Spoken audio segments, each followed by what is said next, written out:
Halo semuanya, selamat datang di Fight and Destiny. Tempat di mana kita bakal bedah takdir-takdir di dunia sinema dengan santai. Hari ini kita bakal bahas film Into the Wild tahun 2007. Pernahkah kalian membayangkan meninggalkan semuanya? Rumah mewah, tabungan, pekerjaan impian, bahkan keluarga. Lalu berjalan ribuan kilometer tanpa tujuan pasti, hanya untuk mencari arti hidup yang sebenarnya. Yang lebih mengejutkan, kisah ini bukan fiksi. Film ini diangkat dari kisah nyata seorang pemuda yang rela menghapus identitasnya sendiri demi hidup bebas di alam liar. Perjalanannya dipenuhi pemandangan yang luar biasa indah, orang-orang yang mengubah hidupnya, dan keputusan-keputusan yang membuat banyak orang bertanya, apakah dia sedang mengejar kebebasan, atau justru sedang melarikan diri? Film dibuka dengan suasana Alaska yang begitu sunyi. Salju menutupi hampir seluruh daratan. Di tengah alam yang terlihat indah sekaligus mematikan itu, seorang pemuda berjalan sendirian membawa ransel besar. Namanya adalah Christopher. Ia tampak kelelahan, kurus, namun wajahnya justru terlihat tenang. Tidak ada mobil, tidak ada rumah, tidak ada sinyal. Hanya hutan, sungai, gunung, dan udara dingin yang menusuk. Tak lama kemudian, ia menemukan sebuah bus tua yang telah lama terbengkalai. Bus itu berada jauh di tengah hutan. Bagi orang lain mungkin hanya bangkai kendaraan. Namun bagi Christopher, tempat itu akan menjadi rumahnya. Disinilah perjalanan yang sesungguhnya dimulai. Namun film tidak langsung menjelaskan bagaimana ia bisa sampai di sana. Cerita kemudian membawa kita kembali beberapa tahun sebelumnya. Christopher baru saja lulus dari universitas dengan nilai yang sangat membanggakan. Ia berasal dari keluarga yang berkecukupan. Orang tuanya bahkan telah menyiapkan hadiah berupa mobil baru sebagai bentuk apresiasi atas prestasinya. Namun reaksi Christopher justru sangat berbeda. Ia tidak terlihat bahagia. Baginya, semua itu hanyalah simbol kehidupan material yang tidak pernah benar-benar ia inginkan. Sejak kecil, ia sering melihat pertengkaran kedua orang tuanya. Hubungan keluarga yang tampak sempurna dari luar ternyata menyimpan begitu banyak luka. Hal-hal itulah yang perlahan membuat Christopher kehilangan rasa percaya terhadap kehidupan yang dianggap normal. Ia mulai mempertanyakan, mengapa semua orang begitu sibuk mengejar uang? Mengapa kesuksesan selalu diukur dari rumah, mobil, atau jabatan? Apakah hidup memang hanya tentang bekerja, membeli, lalu mengulanginya lagi? Pertanyaan-pertanyaan itu terus memenuhi pikirannya. Dan akhirnya, ia mengambil keputusan yang akan mengubah seluruh hidupnya. Thank you. I just don't want any. Alih-alih melanjutkan kuliah ke jenjang berikutnya, atau mencari pekerjaan bergaji tinggi, Christopher justru menyumbangkan seluruh tabungan kuliahnya kepada badan amal. Jumlahnya mencapai puluhan ribu dolar. Bukan hanya itu, ia juga memotong hampir semua hubungan dengan kehidupan lamanya. Kartu identitas, kartu kredit, dokumen-dokumen penting, semuanya ditinggalkan. Ia bahkan memilih menghilang tanpa memberitahu kedua orang tuanya kemana ia akan pergi. Di titik ini, Christopher seolah memutus seluruh ikatan dengan dunia yang selama ini dikenalnya. Ia ingin memulai hidup baru, bukan sebagai Christopher, melainkan sebagai seseorang yang benar-benar bebas. Ia kemudian menggunakan nama baru, Alexander Supertramp. Nama yang menurutnya melambangkan seorang pengembara yang hidup tanpa batas. June, Emery had mailed our parents Chris's final grade report. Selama mengembara, Alexander bertemu banyak orang. Masing-masing datang dari latar belakang yang berbeda. Ada pasangan hippie yang telah lama hidup berpindah-pindah. Mereka melihat Alexander sebagai anak muda yang penuh semangat dan idealisme. Meski awalnya hanya bertemu sebentar, hubungan mereka berkembang menjadi persahabatan yang hangat. Mereka sering berdiskusi mengenai kebebasan, cinta, dan cara memandang kehidupan. Alexander juga bertemu seorang petani gandum yang keras namun berhati baik. Di sana ia bekerja sementara waktu. Untuk pertama kalinya, ia merasakan kehidupan yang benar-benar sederhana.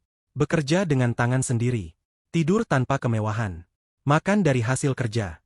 Semua itu justru membuatnya merasa jauh lebih hidup dibanding ketika berada di kota. Di setiap tempat yang ia singgahi, Alexander selalu meninggalkan kesan mendalam. Ia cerdas, ramah, suka membaca, dan mampu membuat orang lain merasa nyaman. Namun satu hal yang tidak pernah berubah. Ia selalu pergi, tidak peduli seberapa dekat hubungan yang telah terjalin. Karena baginya, tujuan akhirnya bukan menetap, melainkan terus berjalan. He discovered that our parents' stories of how they fell in love and Seiring waktu, satu impian terus memenuhi pikirannya. Ia ingin pergi ke Alaska, Tempat yang menurutnya merupakan simbol kebebasan paling murni. Tanah yang belum banyak tersentuh manusia. Tidak ada aturan. Tidak ada hiruk-pikuk kota. Hanya manusia dan alam. Ia membaca berbagai buku karya penulis seperti Jack London, Henry David Thoreau, hingga Leo Tolstoy. Semua tulisan itu semakin menguatkan keyakinannya bahwa manusia akan menemukan dirinya ketika hidup dekat dengan alam. Namun, semakin jauh ia berjalan, semakin banyak orang yang justru menyayanginya. Mereka menawarkan tempat tinggal, pekerjaan, bahkan menganggap Alexander seperti keluarga sendiri. Tetapi semua itu tetap tidak mampu menghentikan langkahnya menuju Alaska. Karena di dalam pikirannya, jawaban tentang kehidupan hanya bisa ditemukan di sana. Tanpa disadari, perjalanan yang awalnya hanya ingin mencari kebebasan perlahan berubah menjadi sebuah ujian besar. Semakin dekat dengan Alaska, semakin berat tantangan yang harus ia hadapi. Dan apa yang menantinya nanti, jauh melampaui semua bayangan yang pernah ia miliki. Setelah menempuh perjalanan ribuan kilometer melintasi Amerika, impian Alexander Supertramp akhirnya berada di depan mata. Musim semi mulai datang, dan hamparan salju di Alaska perlahan mencair. Dengan ransel besar di punggungnya, ia menumpang kendaraan yang lewat hingga bertemu seorang pria tua yang hendak menuju wilayah pedalaman. Pria itu sempat mengingatkan bahwa alam Alaska bukan tempat yang bisa dianggap remeh. Cuaca dapat berubah dalam hitungan menit, makanan sulit didapat, dan kesalahan kecil saja bisa berakibat fatal. Bahkan, ia menawarkan sepasang sepatu bot yang lebih layak dan menyarankan Alexander membawa perlengkapan tambahan. Alexander menerima sebagian bantuan itu, tetapi tetap menolak membawa terlalu banyak barang. Ia percaya bahwa semakin sedikit yang dimiliki seseorang, semakin bebas pula hidupnya. Tak lama kemudian, pria tersebut menurunkannya di ujung jalan. Di depan Alexander kini hanya ada hutan yang sangat luas. Tidak ada lagi jalan raya. Tidak ada lagi kota. Mulai saat itu, ia benar-benar sendirian. Thank you. Setelah berjalan cukup jauh, Alexander menemukan sebuah bus tua yang telah lama terbengkalai. Bus itu tampak rusak dan dipenuhi karat, tetapi masih cukup kokoh untuk dijadikan tempat berlindung. Ia segera membersihkan bagian dalam bus. Dengan perlengkapan seadanya, tempat itu perlahan berubah menjadi rumah sederhana. Di sanalah ia tidur, membaca buku, memasak, dan menulis catatan hariannya. Setiap hari ia mencatat apa yang dipelajari dari alam. Ia juga mulai berburu hewan kecil, memancing, mengumpulkan tanaman liar, dan berusaha hidup hanya dari apa yang disediakan alam. Pada awalnya, semuanya terlihat berjalan sesuai impiannya. Ia merasa bebas. Hari-hari berlalu dengan tenang. Alexander menikmati setiap momen yang selama ini hanya ia bayangkan. Namun alam memiliki cara sendiri untuk menguji setiap orang yang datang kepadanya. Persediaan makanan mulai menipis. Hewan buruan tidak selalu mudah ditemukan. Cuaca semakin sulit diprediksi. Tubuh Alexander perlahan kehilangan berat badan. Energinya tidak lagi sekuat ketika pertama datang. Ia mulai melakukan perburuan yang lebih berisiko demi mendapatkan makanan. Dalam salah satu perburuan, ia berhasil mendapatkan seekor hewan besar. Awalnya ia sangat gembira. Hasil buruan itu seharusnya cukup untuk memenuhi kebutuhan makan selama beberapa hari. Namun ia belum memiliki pengalaman yang cukup untuk mengawetkan daging sebanyak itu. Beberapa hari kemudian, daging tersebut mulai membusuk dan dipenuhi serangga. Alexander hanya bisa menatap hasil buruannya yang tidak lagi bisa dimanfaatkan. Baginya, kegagalan itu terasa sangat menyakitkan. Ia menyadari bahwa semangat saja tidak cukup untuk bertahan hidup di alam liar. Pengalaman dan pengetahuan ternyata jauh lebih penting.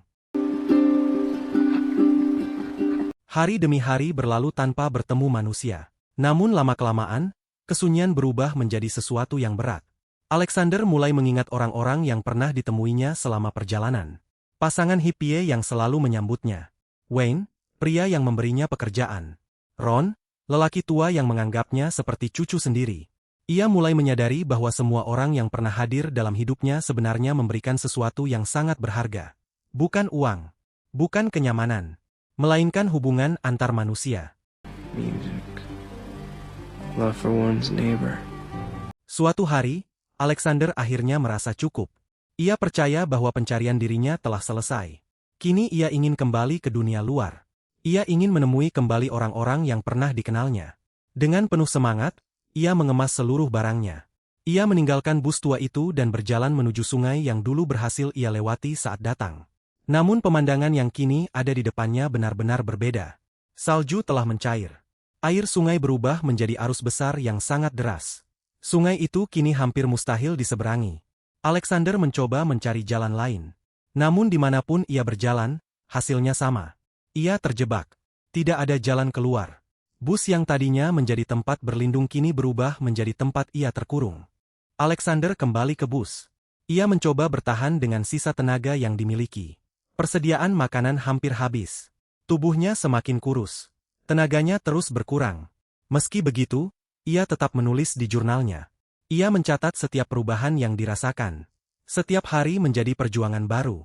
Sekadar berjalan beberapa meter saja kini terasa sangat melelahkan. Meski demikian, ia tidak pernah benar-benar kehilangan harapan. Ia terus mencari tanaman yang bisa dimakan. Terus mencoba bertahan. Karena ia percaya masih ada kesempatan untuk keluar dari sana. Namun waktu ternyata tidak berpihak kepadanya. Di dalam bus itu, Alexander mulai membuka kembali lembaran hidupnya. Ia mengingat kembali kedua orang tuanya. Meski hubungan mereka dipenuhi konflik, ia sadar bahwa keputusannya menghilang tanpa kabar telah meninggalkan luka yang sangat besar.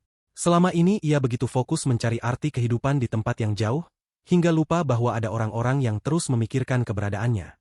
Ia juga mulai menyadari bahwa tidak semua bentuk keterikatan adalah penjara. Kadang justru hubungan dengan orang lain membuat hidup menjadi lebih bermakna. Semua pemahaman itu datang ketika kondisinya sudah sangat lemah. Ia masih berharap bisa bertahan. Masih berharap seseorang menemukannya. Namun hari demi hari berlalu tanpa ada siapapun yang datang. Beberapa waktu kemudian, kondisi Alexander terus menurun. Ia tidak lagi memiliki tenaga untuk mencari makanan ataupun meninggalkan bus. Alam yang dulu terasa seperti sahabat kini menunjukkan sisi paling kerasnya. Di tengah kesunyian Alaska, perjalanan panjang itu akhirnya berakhir. Beberapa minggu kemudian, sekelompok pemburu menemukan bus tua tersebut. Kamera, dan catatan-catatan yang menceritakan perjalanan luar biasanya. Dari situlah dunia mulai mengetahui kisah seorang pemuda yang rela meninggalkan segalanya demi mencari arti hidup. Yang membuat Into the Wild begitu membekas bukan karena petualangannya semata. Film ini tidak berusaha mengatakan bahwa masyarakat modern itu buruk. Juga tidak mengatakan bahwa semua orang harus hidup di alam liar. Sebaliknya, film ini mengajak kita mempertanyakan satu hal. Apa sebenarnya arti kebebasan? Christopher percaya bahwa kebebasan berarti hidup tanpa aturan, tanpa harta, dan tanpa ikatan. Namun semakin jauh ia berjalan, semakin jelas bahwa manusia tetaplah makhluk sosial. Kita bisa menikmati kesendirian untuk sementara. Tetapi hampir semua kebahagiaan terbesar dalam hidup lahir dari hubungan dengan orang lain. Film ini juga menunjukkan bahwa idealisme tanpa persiapan bisa berujung pada konsekuensi yang sangat besar. Keberanian memang penting. Tetapi keberanian harus berjalan berdampingan dengan pengetahuan, pengalaman, dan kerendahan hati. Alam tidak pernah peduli siapa kita. Tidak peduli seberapa pintar, kuat, atau berani seseorang. Di hadapan alam, setiap kesalahan memiliki harga.